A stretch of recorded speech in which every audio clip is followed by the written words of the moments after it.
How you guys doing? It's 5 and 4 Mystic from BookieBullies.com, and this is breaking down the books. Now, a lot of crazy things been happening. We got James Harden, who actually just got traded to the Brooklyn Nets. You got Karis LeVert, who's going to Indiana. Then you got Victor Oladipo, who's coming from Indiana, and he's going to go to Houston. There's all kind of crazy stuff that's going on. Anyways, the NHL is on full board, and we got the fresh new start of a new season that's going to be happening. Sorry for the delay for the video, but there's a lot of craziness happening right now, so I just wanted to get informed before I go ahead and do this. And even now, there's news coming out as we're going along. But anyways, we're gonna try to keep this short, like I said before, and get right into it. Starting from the top, we got the NHL, where we got the Montreal Canadiens playing versus the Toronto Maple Leafs. Maple Leafs, they're hyped to get their first start of the season, their home opener. They're a little bit disappointed that they don't have a crowd, but it is what it is. They have to do what they got to do in this situation. It's pretty much going to be the same for everybody, and it's pretty much going to be the first look at the Northern Division. So it's going to be a very good match to watch if you guys are into that. And new rivalries are going to be formed and all kind of crazy stuff. Anyways, you got Carey Price, who's going to be at net. He's going up against Freddie Anderson. Freddie Anderson, the younger gun. Carey Price, who hasn't really looked good in a couple seasons. The smart thing to do right now would be to bet the Maple Leafs, but I'm probably going to stay away from that game when it comes to betting on side. I would much rather go with the over 6.0 in this situation. I actually like the over 6.0. I think there's going to be a lot of goals scored on both sides. Freddie Anderson allows goals, and so does Carey Price. It's just not opinion, it's actual stats. Next, we're going to go, we got the Pittsburgh Penguins who's playing right now. If you guys could check out my video before, give out a few picks from that. This guy, Chicago Blackhawks playing versus the Tampa Bay Lightning. Tampa Bay, they're at home. Chicago on the road. 6.5 is the total, pretty high. They're going to have Subban, new look for the Chicago Blackhawks. They're going to have Subban at net. He's going to go up against the big cat Vasilevsky. So that's going to be a pretty big game. Everybody got Tampa Bay. I don't have a play in this game. I'm really going to watch this game to see how it plays out. No total either. 6.5 is kind of a lot of points. So no total and no winner. I think a lot of overs are going to happen, but 6.5 is a little bit like I'd be reaching if I had to go with the 6.5. So I'm not going to pick anything in there. Next, we got the Vancouver Canucks versus the Edmonton Oilers. That game should be fireworks. 6.0. If I could buy the hook down, I would go at 5.5. Edmonton Oilers, they're obviously favored. They're at home. Pretty big game, both sides. That's a 10 p.m. start. I like the over in that game.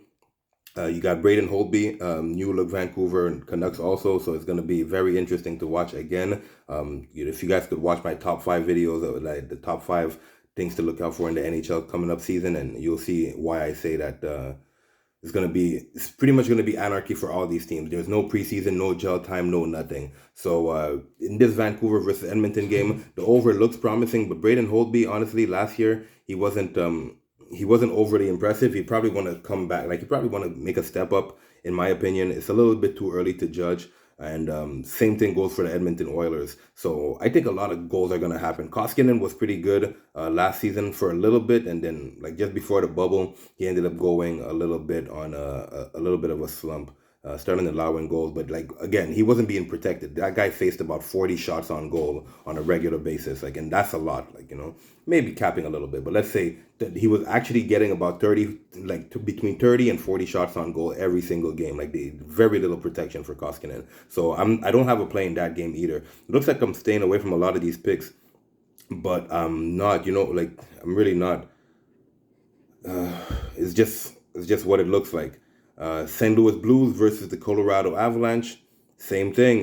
You got a new look for these guys too. Colorado, they're going to be rolling with Grubauer at the net. St. Louis Blues, they're going to be going with Jordan Binnington.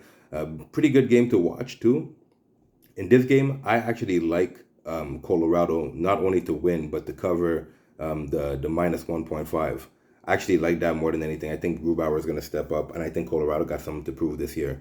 And if this season plays an advantage for anybody else, I think it's going to be the Colorado Avalanche. I got Colorado minus the 1.5, pretty bold prediction. So just jot that down. So, like, not a lot of picks in hockey. I only got 2 picks. I actually had 2 picks earlier, which made it for a total of 4. But a lot of these things I'm just going to want to pay attention to. For sure, there's edges. I see an edge in the Colorado game. and I think that game goes over in Montreal. But apart from that, I don't see too many places where there's like a significant edge that I could say I'm going to bet on it on that side. So I'm going to have to stay away from a lot of those other picks. Next, we're going to move into the NBA. The NBA, like you heard, there's all kind of crazy stuff happening. We're going to start from the top where we got the Dallas Mavericks playing against the Charlotte Hornets. Dallas 4.0 favorite. Charlotte coming off of a big win themselves. Dallas on the road. It's Dallas is a Dallas is a tough customer. They're they're 5-4 at the spread. Charlotte is doing pretty good themselves. They're right below that. So like these are two top teams in the at the spread. Two top 10 teams. So they're in the higher third tier. And this game is going to be a pretty good game. Totals at 220.5. I think that game goes over pretty easily, in my opinion. I don't have a play on either side though. So give me the over in that Dallas game. Next, we got the Milwaukee Bucks playing versus the Detroit Pistons. Bucks are favorite 10.0, kind of a lot of points. They haven't been covering too many spreads. They win games, but they're not covering too many spreads. Where are the Bucks located? They're in the middle of the pack at 6.5. And their point differential is not that high either. So 10 points is a lot of points, like, and I'd bet on the Pistons to cover that spread, to be honest, like, because they're like, while they're in the mid tier, they're kind of a gritty team. They always make it a game. Like, it's not like they don't get blown out too often. So I would bet on the Grizz. I would bet on Detroit in this situation to cover that spread. Doesn't seem like there's going to be any injuries on either side. Bobby Portis is a game time decision with his knee. Torrey Craig, we know, is out. Derrick Rose, it's pretty much every game Derrick Rose is on game time decision, so he's probably going to play. Next, we got the Brooklyn Nets versus the New York Knicks. So the Brooklyn Nets, they're going to be without Karis LeVert, who got traded. They're going to be without Jared Allen, who got traded. Also, he's going to be on the Cleveland Cavaliers, and they're going to be without Torian Prince. So it's going to be pretty KD centric. I'm not sure if he's going to be resting today. I don't think it would be a good look for them if he does. As far as New York goes, it's pretty much battle for New York. I don't think New York is as good as everybody thinks they are, but another topic for another time. So the Brooklyn Nets are now 3.5 favorite. They were actually 6.0 earlier. The best thing to do in this situation would honestly be to bet on the Knicks. But it was early in the season that they were covering and they were doing what they were doing. So I'm not convinced that the Knicks are going to be the best play in this situation. They are located. The Knicks are 5-6 at the spread, which is not overly impressive. They're in the bottom third tier of the league. So the total's at 217.5, 217.0 as of right now, which is kind of low. I still think both teams trade buckets, but Knicks been gritty and they're coached by Tom Thibodeau, who's a really defensive-minded coach. So it'll probably go under, especially given the fact that you're missing like 30 points on the Brooklyn Nets. So long story short, no play in that game. But Knicks, if anything, but I don't have a play at all. Both Brooklyn and Knicks don't cover spreads.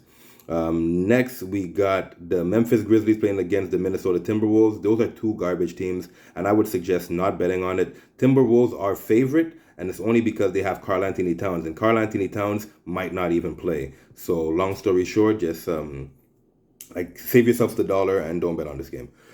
Excuse me.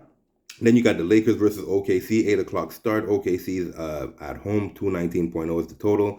Lakers are 8.0 favorites, so favored by 8 points. I don't think they cover that spread. Sorry to say, nothing against the Lakers, but OKC is just that, they're just that tough. I mean, give me OKC to cover that 8.5. 8.0, sorry. 219.0 is the total. I don't think it goes over, but it could. So no play in that game. Outside of OKC to cover, I don't have a play on the totals. Next, you got the Clippers and the Pelicans. Big game. Clippers 8.5 favorites. They're not that good at the spread either. These guys are really not, like, a lot of these guys are not that good, man. Don't get it twisted. Don't let them fool you. I mean, the Clippers, I'd bet on the New Orleans Pelicans to beat them tonight. And New Orleans are not the most impressive either. They're at the bottom of the pack. They covered what, 3 spreads out of 9 games. That's not really good at all. But the Clippers are they're not that much better. So long story short, 8.5 is the total. I don't have a play on that. Give me the over. It's over 215 is what I see over here. If you could get it a little bit lower, I would take it. But I like the game to go over in that game. We could check to see if there's any injuries, and always check before you go to the depth or before you see your book or whatever it is you want to do. So JJ Redick is going to be a game time decision. Zion Williamson, well, we know he's out with COVID. That's not going to change anything as long as they got Brandon Ingram. Personal opinion, it's just personal matter of taste. And Eric Bledsoe is a game time decision. I think he had an eye infection. So yeah. Anyways, Zubac is a game time decision for the Clippers. I don't think they're going to be extremely dominant in this game. So long story short, give me the over in that game, to over 215.0. Next, you got Portland versus the Kings. I don't have a play in that game either side, and I don't have a play at the total either. They're two inconsistent teams, and if you guys would like, just hit me up in the comment section, and maybe I'll do a video where I'm actually going down the list of picks that I got for the night, and then we'll be able to do that like that. But like, I'm trying to keep these videos short and sweet, and still give as much details as I can based on what's going on. So that's pretty much it. So anyways, like I tell you all the time, please don't bet what you can afford to lose. It's a marathon, it's not a sprint. So on that note, if I was helpful today at all, feel free to hit the like button, share button, subscribe, keep that notification bell on lock so that you're posted anytime I post videos like these. So on that note, to be safe, be good, and I'll see you again next time.